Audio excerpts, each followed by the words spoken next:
Welcome to my garden. मैं आज आपको ऐसे प्लांट के बारे में, उसकी केयर के बारे में बताने जा रही हूँ जो ज़्यादातर करके लिविंग रूम या ऑफिसेज या होटल वगैरह में लगाए जाते हैं। ये है डेफिनबेकिया का प्लांट। देखिए, ये शेड लविंग प्लांट है, पर हम इसे इंडोर भी रख सकते हैं। अगर हम इसे इंडोर रखते हैं तो इसे ब्राइट लाइट में रखना पड़ेगा, और अगर हम इसे ब्राइट लाइट में रखते हैं और इसे इनडायरेक्ट सनलाइट देते हैं तो ये प्लांट बहुत अच्छा रहता है। अगर हम इसे डायरेक्ट लाइट सन की देंगे तो इसके पत्ते जलने लग जाते हैं। मैं अपने ये आगे के पॉट हटाकर आपको दिखाती हूँ। ये प्लांट शेड लविंग प्लांट है और इसे अपने सराउंडिंग में मॉइस्चर पसंद है, इसीलिए मैंने इसे ग्रुप में रखा है ताकि इन प्लांट्स का भी इन्हें मॉइस्चर आपस में मिलता रहे। जब मैं इस प्लांट को नर्सरी से लाई थी तो एक ही पॉट में 4 प्लांट आपस में जुड़े हुए लगे थे, और मैंने इस पॉट में ही इसे रिपोर्ट कर दिया। थोड़े दिन के बाद इसमें से 2 बेबी प्लांट 2-4 महीने के बाद निकलना शुरू हो गए, तो मैंने उन्हें रूट से कट किया और 2 अलग अलग पॉट में लगा दिया। उसी टाइम मैंने 2 और पॉट लिया और जो 2 और स्टेम थी, 4 वाली स्टेम में से 2 लेकर के 2 और पॉट लगा दिया। इस तरह एक पॉट से मेरे पास 5 पॉट रेडी हो गया। ये वाली जो स्टेम आप देख रहे हैं ये काफ़ी लंबी हो गई थी, तो ऊपर से थोड़े से बस पत्ते थे, तो मैंने इनको यहाँ से कट करके और इसके और भी 1-2 पीसेस 2-2 3-3 इंच के अलग कर लिया। उनको भी मैंने लगा दिया है मिट्टी में, तो छोटे छोटे उनकी भी रूट्स शूट्स आने लग गई हैं। और जो मैंने ऊपर की 8-10 इंच की टिप लगाई थी उसके भी जो है अब रूट्स बन गए हैं। 45 दिन हो गया है और देखिए कि उसकी भी रूटिंग शुरू हो गई और ऊपर से उसमें नए पत्ते भी आ गए हैं। अब देखिए, जहाँ से मैंने उसको कट किया था वहाँ पास से ये 2 महीने बाद मुझे छोटी छोटी शूट्स दिखाई देने लगी। देखिए, ये दोनों साइड ये शूट्स करीब 15 दिन हुए निकली हुई है, और अब देखिए ये बड़ा भी हो रहा है, और इसमें ये 2 और प्लांट तैयार हो जाएगा।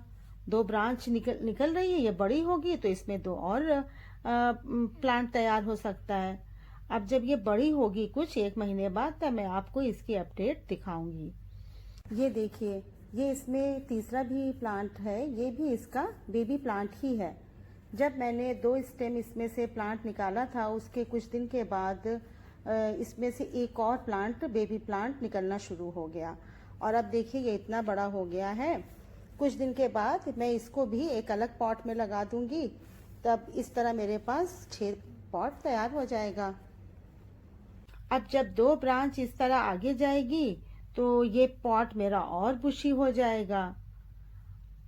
अब मैंने आपको इस तरह इसका प्रोपगेशन के बारे में बता ही दिया है कि ये देखिए, एक तो इसकी बेबी प्लांट और दूसरा स्टेम कटिंग से भी ये आसानी से लग जाता है।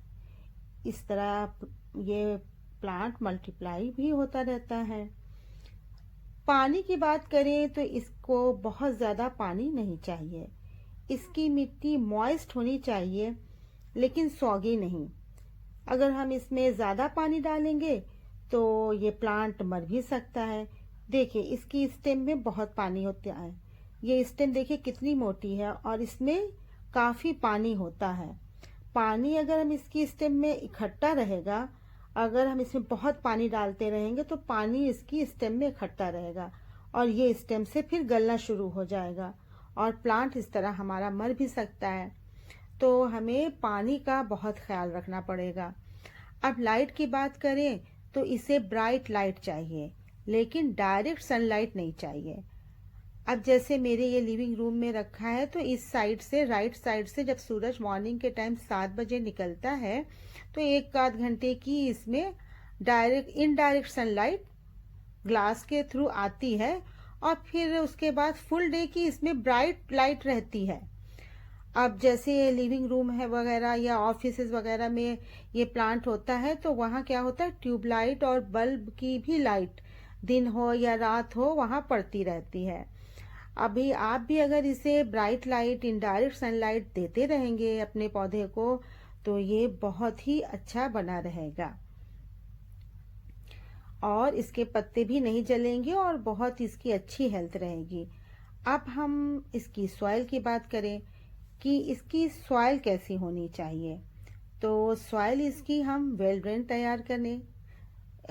जैसे हमने हमेशा बताया है कि पोरस सॉइल होनी चाहिए। पोरस का मतलब कि पानी हम डालें और फटाफट प्लांट उसको ले और एक्स्ट्रा पानी नीचे से निकल जाए।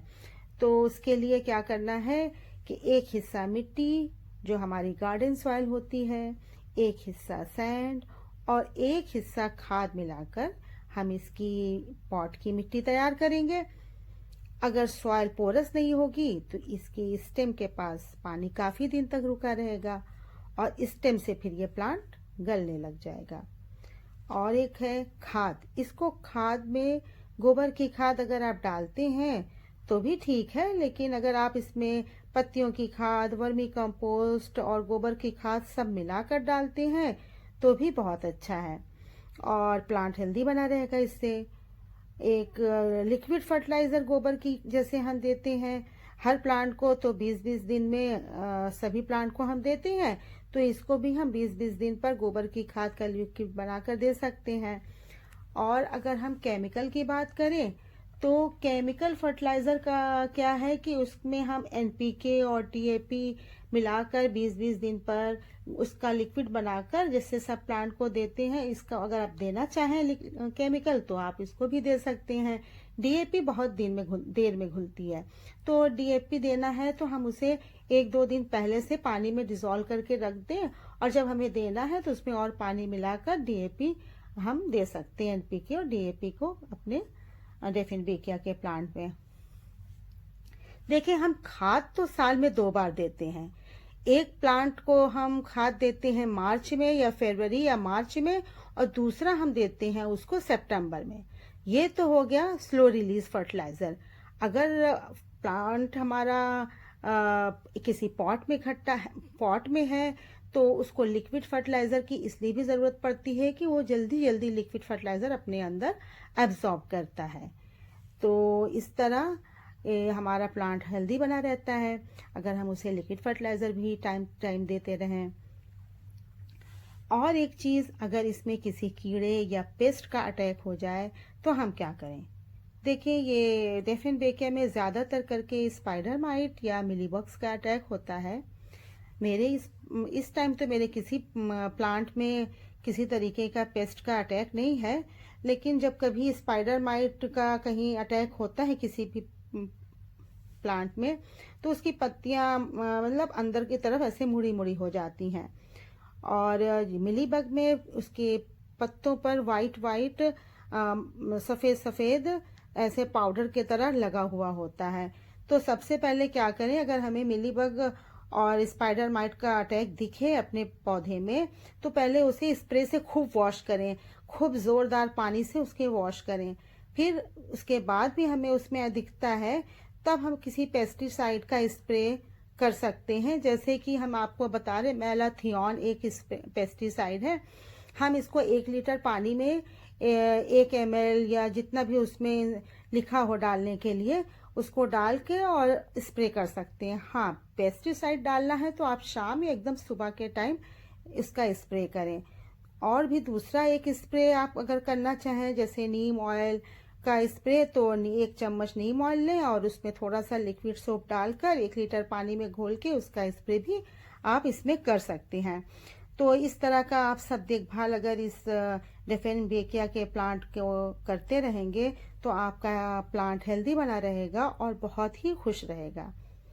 तो ये रही मेरी डेफिनबेकिया प्लांट की केयरिंग टिप्स। आपको मेरी ये वीडियो कैसी लगी, इसे लाइक करिएगा और मेरे चैनल को सब्सक्राइब करिएगा। Thank you.